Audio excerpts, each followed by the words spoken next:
Hello बच्चों, क्या हाल चाल, कैसे हैं आप लोग? अच्छे हैं तो अच्छे रहिए, स्वस्थ रहिए, पढ़ते रहिए। आज का हमारा टॉपिक है कॉर्पोरेट अकाउंटिंग। ध्यान दीजिएगा, कॉर्पोरेट अकाउंटिंग ये बीकॉम थर्ड ईयर के लिए है। अलग अलग यूनिवर्सिटी में अलग अलग सेमेस्टर में चलता है, तो ये फिफ्थ सेमेस्टर का है। तो आइए स्टार्ट करते हैं। फर्स्ट पार्ट हमने बना दिया था, आज पेपर फर्स्ट का सेकंड पार्ट है जो 50 क्वेश्चनों का है। सबसे पहला हमारा क्वेश्चन है कि एक कंपनी का वैधानिक स्तर होता है। एक कंपनी का जो स्टेचरी लेवल होता है वो किस स्तर का होता है? तो ध्यान दीजिएगा, कंपनी एक वैधानिक कृत्रिम व्यक्ति है। इसका वैधानिक स्तर क्या है? एक वैधानिक कृत्रिम व्यक्ति है। अब दो दो क्वेश्चन का लेते हैं एक साथ। क्वेश्चन नंबर 2 में दे रहा है कि नामित पूंजी का आशय है। नामित मतलब क्या होता है? रजिस्टर्ड पूंजी। रजिस्टर्ड पूंजी किसको कहते हैं? अधिकृत पूंजी को। अगला है कि बोनस अंशों का निर्गमन किया जा सकता है। बोनस अंशों का निर्गमन किस काम के लिए किया जाता है भाई? ध्यान दीजिएगा, अंश प्रीमियम खाते से किया जाता है, सामान्य संचय से, पूंजी संचय खाते से, सबसे किया जाता है। तो ऑप्शन डी सही है। ठीक है। अगला क्वेश्चन है 4 नंबर क्वेश्चन कि कंपनी द्वारा सर्वप्रथम जारी किया जाता है। कंपनी सबसे पहले क्या जारी करती है? स्कंद जारी करती है, अंश प्रमाण पत्र जारी करती है, अंश जारी करती है, या अंश अधिपत्र जारी करती है? तो सही ऑप्शन है इसका है डी, सबसे पहले शेयर वारंट जारी करती है।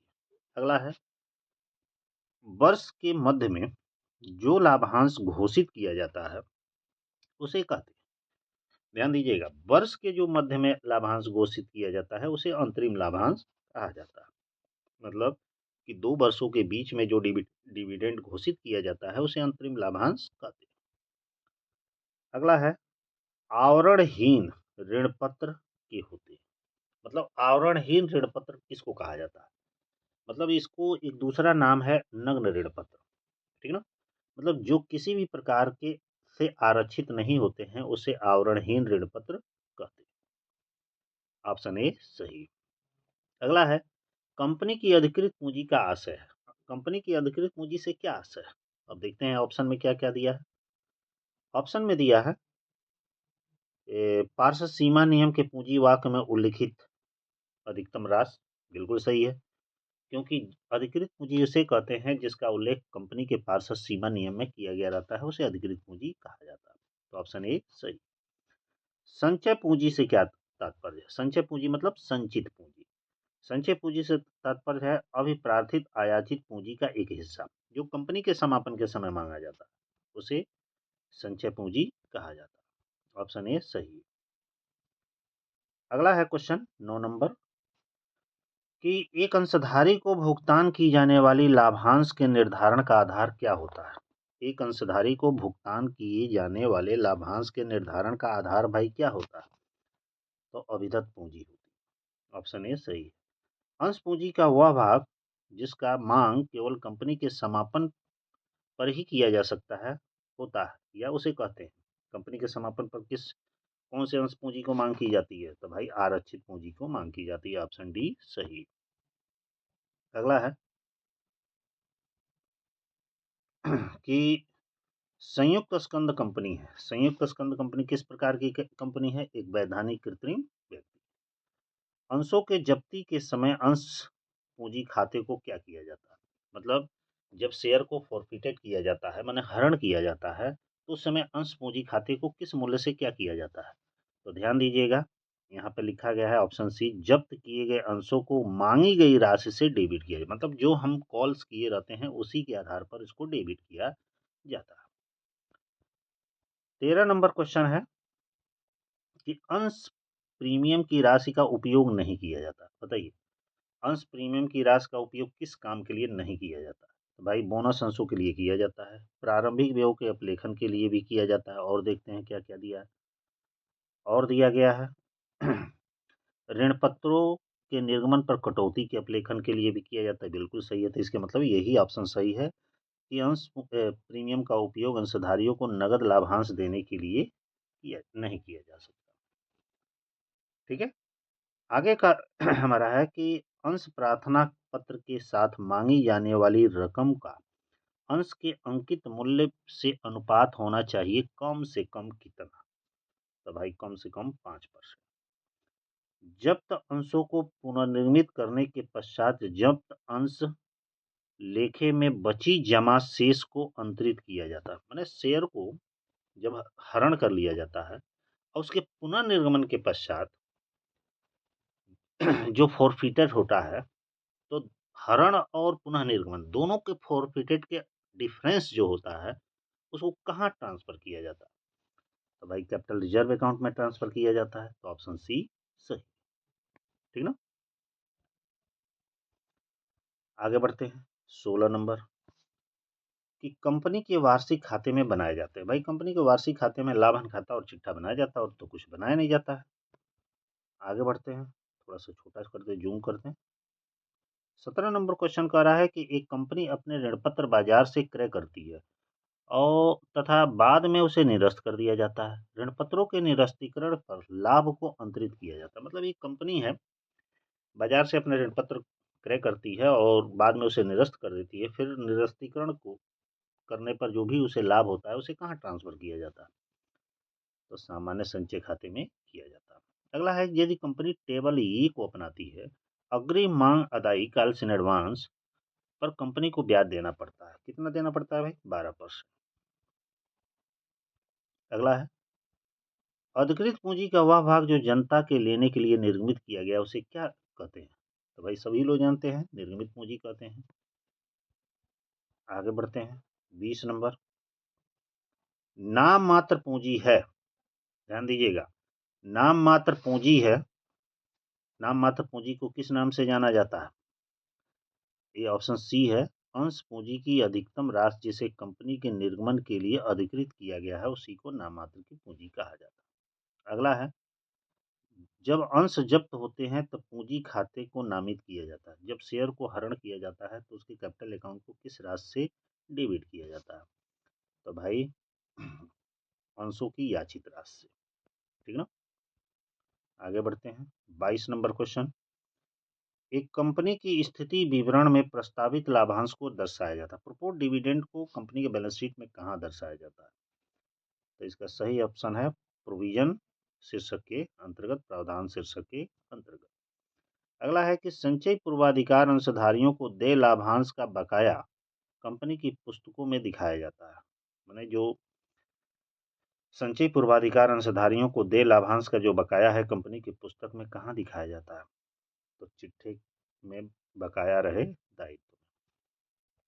ऑप्शन ए सही।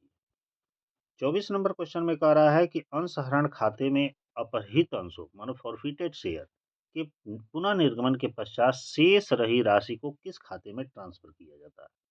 तो भाई अभी एक क्वेश्चन रिपीट था, लेकिन वो था यही क्वेश्चन लेकिन दूसरे तरीके से था। तो जब पुनः निर्गमन किया जाता है तो फॉरफिटेड का जो बैलेंस बचता है उसको कहाँ ट्रांसफर किया जाता है? तो कैपिटल रिजर्व अकाउंट में ट्रांसफर किया जाता है। अगला है कंपनी की सार मुद्रा अंकित होती है। किस पर अंकित होती है भाई? केवल प्रभार युक्त ऋण पत्रों पर, सब पर नहीं होता, केवल प्रभार युक्त ऋण पत्रों पर। अगला है 25 नंबर, यहाँ से देखते हैं पूरा दिखाई दे रहा है। 26 नंबर क्वेश्चन में कह रहा है कि जब कभी ऋण पत्र रद्द किए जाते हैं तो रद्द होने पर लाभ को अंतरित किया जाता है। जब कभी डिवेंचर को रद्द किया जाता है उसको लाभ को कहाँ ट्रांसफर किया जाता है भाई? तो लाभ को हम ट्रांसफर करते हैं कहाँ पे? पूंजी संचय निधि में, मतलब कैपिटल रिजर्व अकाउंट में। अगला है 27 नंबर राइट शेयर अधिकार अंश वे होते हैं जो प्रस्तावित किए। राइट शेयर किसे निर्मित किए जाते हैं? कंपनी के वर्तमान शेयर धारकों को। अगला है कि शेयर के यथा अनुपात आवंटन से क्या आशय? प्रोराटा है, शेयर के यथा अनुपात आवंटन से क्या आशय है? तो ये 28 नंबर क्वेश्चन है, इसका सही ऑप्शन है सभी आवेदकों को आवेदित शेयरों के अनुपात में शेयरों का आवंटन, मतलब कि जितने भी एप्लीकेंट है उनको एक अनुपात में अनुपातिक आवंटन जो किया जाता है उसी को यथानुपात आवंटन कहा जाता है। ठीक है, आगे बढ़ते हैं 29 नंबर जो हमारा क्वेश्चन दे रहा है कि ऋण पत्रों को सहायक प्रतिभूति के रूप में निर्गमन पर डेबिट किया जाता है। ऋणपत्रों के सहायक प्रतिभूति के ऋणपत्रों को निर्गमित किया जाता है। ध्यान दीजिएगा। तो हम थे यहाँ पे कि ऋणपत्रों को सहायक प्रतिभूति के रूप में निर्गमन, ध्यान दीजिएगा, ऋणपत्रों को सहायक प्रतिभूति के रूप में निर्गमन पर डेबिट किया जाता है। क्या डेबिट किया जाता है भाई? ऋणपत्रों के सहायक प्रतिभूति के रूप में निर्गमन पर क्या डेबिट किया जाता है? ऋणपत्र उचंत खाता डेबिट किया जाता है। अगला है ऋणपत्रधारी प्राप्त करते हैं। ऋणपत्रधारी क्या प्राप्त करते हैं? एक निश्चित दर से ब्याज प्राप्त करते हैं। 31 नंबर क्वेश्चन में कह रहा है कि लाभ हानि नियोजन खाता बनाना अनिवार्य है। लाभ हानि नियोजन खाता बनाना अनिवार्य है किसके लिए? एक संयुक्त स्कंद कंपनी द्वारा। अगला है कि जब ऋणपत्रों को सहायक प्रतिभूति के रूप में निर्गमित किया जाता है तो ब्याज दिया जाता है। तो ब्याज कहाँ दिया जाता है? तो ध्यान दीजिए 32 नंबर में है कि जब ऋणपत्रों को सहायक प्रतिभूति के रूप में निर्मित किया जाता है तो कोई ब्याज नहीं दिया जाता। अगला है 33 नंबर क्वेश्चन कि सामान्यतः ऋणपत्र जारी करने की हानि, माने ऋणपत्र जब जारी किया जाता है तो हानि होती है तो उसे अपलिखित की जानी चाहिए। तो ऋणपत्रों पर होने वाली हानि को कितने सालों में अपलिखित की जानी चाहिए भाई? तो यहाँ ऑप्शन डी सही है इसका, कि शोधन की अवधि तक उस हानि को पूरा किया जा सकता है। इसके लिए कोई टाइम बाध्य नहीं है। 34 नंबर क्वेश्चन है कि कौन सा संचय आर्थिक चिट्ठा में नहीं दिखाया जाता? माने कौन सा संचय है? तो भाई गुप्त संचय है, इसको नहीं दिखाया जाता, इसे नोट के रूप में दर्शाया जाता है। आर्थिक चिट्ठे में प्रदर्शित होने वाले ऋणपत्रों पर शोधन प्रीमियम खाता है। जो बैलेंस शीट में जब ऋणपत्रों का शोधन किया जाता है वो भी प्रीमियम पे किया जाता है, तो वह ऋणपत्र शोधन प्रीमियम खाता किस प्रकार का खाता है? तो ये एक व्यक्तिगत खाता है। ठीक है। अगला है 36 नंबर कि व्यवहार में अंश पूंजी से क्या असर है?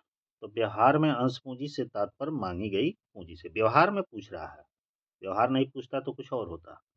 अगला है कि एक नया कंपनी अधिनियम किस वर्ष पारित किया गया? भाई ये सभी लोग जानते हैं, इस समय 2013 वाला चल रहा है कंपनी अधिनियम। 38 नंबर क्वेश्चन में दे रहा है कि निम्न जोड़े में से सही मेल नहीं है। अब इसमें कॉम्बिनेशन करना है। ध्यान दीजिएगा, सुरक्षित ऋण पत्र को ही बंधक ऋण पत्र कहते हैं, बिल्कुल सही है।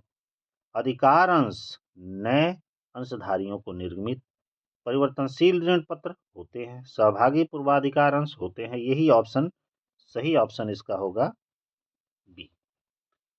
ऋणपत्रों को धारण करने वाले कंपनी के होते हैं। जो ऋणपत्र लेता है, मतलब डिवेंचर होल्डर होता है, उसको किस नाम से जानते हैं? तो भाई वो कंपनी का लेनदार होता है, और शेयर होल्डर होता है वो मालिक होता है। अगला है 40 नंबर क्वेश्चन, एक कंपनी के आर्थिक चिट्ठे में ऋणपत्रों को किस श्रेणी के अंतर्गत दिखाया जाता है? देखिएगा बैलेंस शीट में डिवेंचर को किस श्रेणी में दिखाया जाता है? तो 40 नंबर आपका जो क्वेश्चन है, तो ध्यान दीजिए, आरक्षित ऋण मतलब रिजर्व लोन, रिजर्व या सिक्योर्ड लोन भी कहा जाता है। ये नॉन करंट लाइबिलिटीज का एक हिस्सा होता है। ठीक है, ऑप्शन ए सही। 41 नंबर क्वेश्चन में कह रहा है कि जब ऋणपत्रों का निर्गमन सांपार्श्विक प्रतिभूति के रूप में होता है, माने कोलेटरल सिक्योरिटी के रूप में होता है, तो क्या होता है? तो इसका सही ऑप्शन है कि कोई ब्याज नहीं दिया जाता। ये पीछे एक क्वेश्चन था, बस नाम चेंज था। किस दायित्व को आर्थिक चिट्ठी के योग में शामिल नहीं करते? किस लाइबिलिटीज को बैलेंस शीट के टोटल में शामिल नहीं करते? तो भाई संभाव्य दायित्व है जिसको बैलेंस शीट के बैलेंस शीट के शामिल नहीं करते। अगला है 43 नंबर क्वेश्चन, कौन सा संचय आर्थिक चिट्ठी में नहीं दिखाया जाता? ये अभी था, गुप्त संचय आर्थिक चिट्ठी में नहीं दिखाया जाता है। विभाजन योग्य लाभ का वितरण किया जाता है। विभाजन योग्य लाभ का वितरण किया जाता है, किसके लिए किया जाता है? तो भाई अंशधारियों को किया जाता है। फिर आगे बढ़ते हैं। 45 नंबर क्वेश्चन में कह रहा है कि बोनस का भुगतान किया जा सकता है। तो बोनस का भुगतान किसके लिए किस तरह किया जा सकता है? नगद रोकड़ में भी कर सकते हैं, आंशिक चुकता अंशों और पूर्ण चुकता बनाने वाले अंशों पर भी कर सकते हैं, नए बोनस अंशों को निर्गमन के द्वारा भी कर सकते हैं। अर्थात उपयुक्त सभी आंसर सही। फिर कह रहा है कि विभाज्य लाभ कहलाता है। विभाज्य लाभ किस तरह का लाभ कहलाता है भाई? ये चालू वर्ष द्वारा शुद्ध लाभ एवं गत वर्ष के शेष लाभ को ही विभाज्य लाभ कहा जाता है। आगे बढ़ते हैं। प्रविवरण निर्गमन के दिन से एक कंपनी अंशों का आवंटन प्रारंभ नहीं करेगी। मतलब प्रविवरण निर्गमन के दिन से कितने दिन तक वो आवंटन का कार्यवाही आरंभ नहीं करेगी। तो इसका सही ऑप्शन है 5वें दिन के प्रारंभ तक। कंपनी के वार्षिक सभा में घोषित किया जाने वाला लाभांश कहलाता है। कंपनी के जो एनुअल मीटिंग होती है उसमें जो लाभांश घोषित किया जाता है उसको किस नाम से जाना जाता है? तो सही है फाइनल डिविडेंड, अंतिम लाभांश। 49 नंबर क्वेश्चन कह रहा है कि लाभ हानि नियोजन खाते में दिखाया जाता है। बताइए लाभ हानि नियोजन मतलब profit and loss appropriation account में क्या दिखाया जाता है? कंपनी के शुद्ध लाभ का विभाजन दिखाया जाता है। अगला है संभाव्य व्ययों को अंतिम खाते बनाते समय दर्शाया जाता है। संभाव्य व्ययों को अंतिम खाते बनाते समय कहाँ दर्शाया जाता है? तो सही ऑप्शन है आर्थिक चिट्ठे के दायित्व पक्ष में नोट के रूप में दिखाते हैं, क्योंकि बैलेंस शीट में तो दिखाते नहीं है लेकिन नीचे नोट के रूप में दिखाते हैं। तो इस तरह ये 50 क्वेश्चनों का आप लोग का सीरीज कंप्लीट हो गया। और इससे पहले मैं एक लेक्चर